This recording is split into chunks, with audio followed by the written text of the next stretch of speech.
Welcome to true 9 news.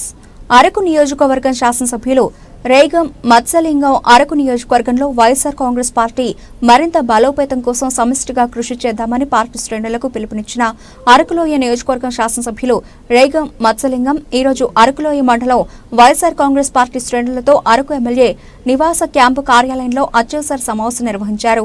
ఈ సందర్భంగా party కోసం కృషి చేసే ప్రతి కార్యకర్తకు పార్టీ గుర్తిస్తుందన్నారు. రానున్న రోజుల్లో స్థానిక సంస్థల ఎన్నికలు లేదా జమిలీ ఎన్నికలు వచ్చినా పార్టీ శ్రేణులు పార్టీ కోసం సిద్ధంగా ఉండాలని అన్నారు. ఎవరికి ఏ పని ఉన్నా, ఎటువంటి సమస్య ఉన్నా తమని సంప్రదించాలని, మీకోసం పార్టీ తరఫున మీ ఎమ్మెల్యేగా మీకు ఒక సేవకుడిగా పనిచేయడానికి బాధ్యతగా తీసుకుంటానని పార్టీ శ్రేణులకు భరోసా కల్పించారు. ప్రతి ఒక్కరూ వర్గభేదాలు లేకుండా పార్టీ మరింత బలోపేతం కోసం సమిష్టిగా కృషి చేద్దామన్నారు.